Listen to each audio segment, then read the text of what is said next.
So first of all, what I loved about this was just that it's so different. You're just sitting there thinking, I've never seen anything like this, and it's such an explosion, isn't it? Of so many senses and everything. Volume and colour and emotional distress from start to finish. Absolutely, from start to finish. Yeah. So Colin, what attracted you to this when you heard just everything you're saying. It was just incredibly singular a read. It was like nothing. It was both at the same time a really vast story in relation to the environment that it was taking place in of Macau, but it was incredibly intimate as well. It was incredibly contained. I mean, it's only I suppose a 4 or 5 character piece. Myself and Fala and Tilda and Deanie and Alex, the 5 characters really to get a proper look in. So it was that. It was like nothing I'd read, and it starts really. You're dropped into it from the get-go. From the first time you see the lad I'm playing, it's just he's actually just after falling off the cliff, and he's just about to make his descent into absolute madness and distress. And so I knew it'd be an interesting time. And I'd never been to Macau. That was really attractive as well. Yeah, I can imagine, just crazy.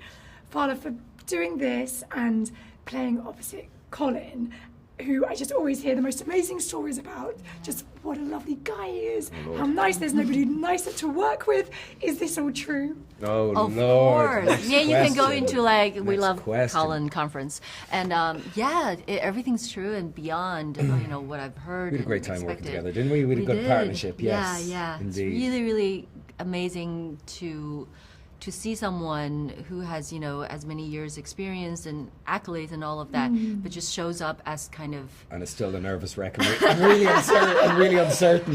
Hey, that's that brings energy and curiosity, but it's just, with an open heart and generosity and being the most open person in the room, and it just it changes the set, really. It changes everyone's energy. It makes us want to be more open and honest and giving.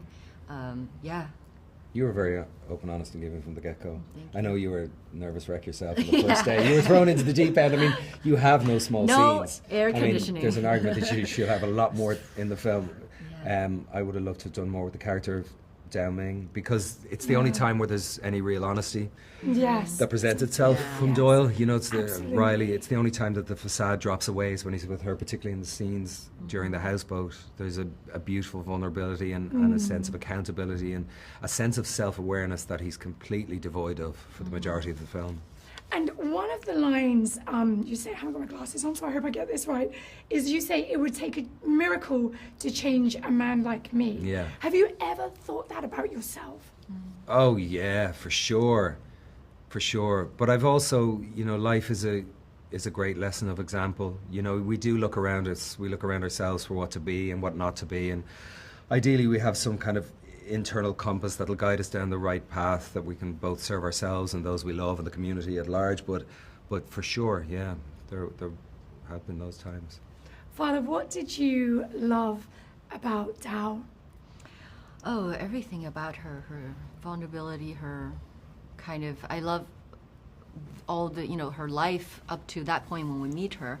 I love her experience, I love her resilience and her openness to the unknown. She was not afraid to go to another place where she has so many questions about, and I love her strength and I love her love for another, almost a stranger, who she can find a little sense of peace and a shoulder to lean on. That was all, just a shoulder to lean on, and to give. And she has a really big heart to give and to share herself in a way. Yeah, she offers him a place of safety and comfort while he's living in a world of just absolute stress and attack and suspicion and fear. It's a really powerful thing that she brings to his life and to the story in general. What did you love about this crazy Lord, Colin? It was just a blast. The whole thing from start to finish. I mean, it was, for the whole crew as well, it was an exhausting blast, but it was a blast. He's pathetic, really, when I think of him. I say that without judgment, if possible. But the artifice that he assumes and this life that he's trying to create for himself, that he somehow twistedly thinks he's owed, or he belongs in a certain status or a certain kind of wealth that keeps evading him but he's looking in all the wrong places for meaning, and he's looking in all the wrong places for certainty and for a sense of belonging. He can't reach out to anyone, and nobody can reach out to him because he's not even there. He's just so stepped away from what would actually truly serve him. And again, that comes back to what Dao Ming offers, which is, and even how enamored he is, like not just enamored, but really touched when he observes her praying at the temple that night. Like there's just something so grounding about the belief and the faith that she has, and he doesn't understand it, but he sees it, and in seeing it, he feels it, and he feels the lack of it in seeing it as well. So again, her influence. But it was the Doyle stuff. It was a blast. Yeah. It was, the English aristocrats. Yeah. The scene when you're having to stuff your face and just show the greed, and there's the lobster and the steak and the crystal and how? Because I'm thinking he can't be like it, but you really were stuffing your face. We shot that for about 4 hours. Yeah, wow. It was brutal. I was up to about 10,000 calories by lunch. Yeah, I was no bueno that day. I wasn't feeling great. No bueno. I wasn't feeling great. I like to binge on like cheeseburgers and Haagen-Dazs, but lobster and salmon and gâteau cake.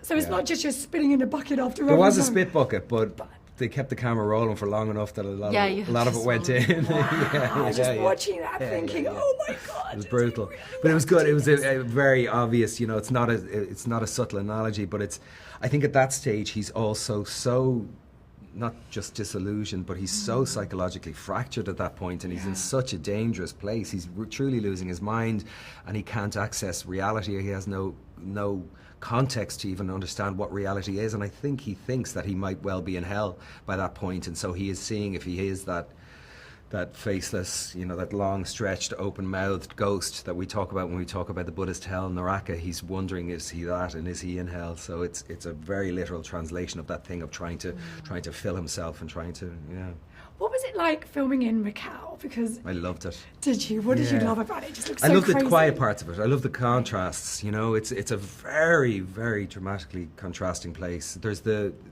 casino, the gambling strip. They only built in 2006. They dredged the seafloor and they made that landmass between what was formerly just 2 islands. They filled in the gap between the two, and now it's one long island.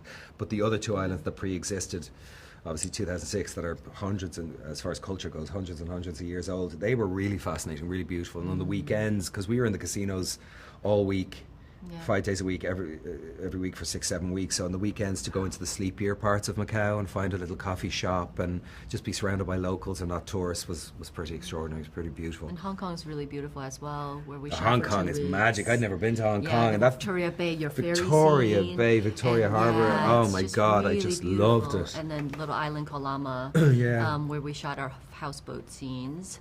It's just it's very it's just nature, and it's you know it's some kind of utopia in a way compared to Macau. So having that contrast, it was really beautiful. I think a lot of people are going to take something away from this. What are you hoping, Colin? I wish I had a better answer. I don't know. I don't know what people should take, you know?